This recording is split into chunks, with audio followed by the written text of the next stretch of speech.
ही शेतातली कामे ना कधीच संपत नाही. गावी आल्यानंतर ना शेतामध्ये काही ना काही काम चालूच असतं आणि जे रोज शेतामध्ये काम करतात ना त्यांना आपण कधीतरी हातभार लावल्यानंतर ना चांगलं वाटतं. त्याच्या आधी ना मला सकाळी मस्त अशा ना चुलीवरच्या ना बाजरीच्या भाकरी खाव्याशा वाटल्या होत्या, कारण मी आज जेवणामध्ये ना मस्त अशी काळ्या वाटाण्याची आमटी बनवली होती. म्हटलं चला आपणच बनवून बघूयात आणि माझा फर्स्ट ट्राय होता हा चुलीवर भाकरी बनवायचा, पण खरंच खूप छान अशा भाकरी झाल्या होत्या. त्याच्यानंतर मस्त असं मेनी समर्थाने जेवण केलं आणि त्याच्यानंतर ना आम्हाला करायचं होतं सोयाबीन नीट. म्हणजेच ही सोयाबीन आता आम्हाला मार्केटला न्यायची होती, म्हणून ना त्याच्यामधले खडे सेपरेट करायचे होते. त्याच्यासाठी ना हे मशीन आणलं होतं. घरातले सगळे बराच वेळ काम करत होते. म्हटलं चला मी पण तुम्हाला थोडीशी मदत करू लागते, म्हणून मग ना मी पण इथे थोड्या वेळेस थोडीशी मदत केली. आणि आता ना ही शेतीची नवीन नवीन कामे मी पण ना हौशीने शिकून घेत आहे.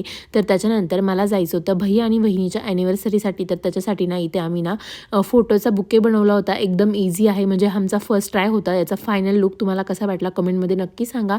तर ना आमच्याकडे इथे रिअल रोज नव्हते, म्हणून आम्ही ना जेलीचे रोज यूज केले होते, पण इतका छान झाला होता, खूप छान वाटत होता आणि असं युनिक गिफ्ट द्यायला पण ना खूप जास्त छान वाटतं. त्याच्यानंतर ना इथे मस्त सगळ्यांनी असं सेलिब्रेशन केलं आणि हा मी बनवला होता रसमलाईचा अर्धा किलोचा केक. तुम्हाला कसा वाटला तो पण नक्की सांगा.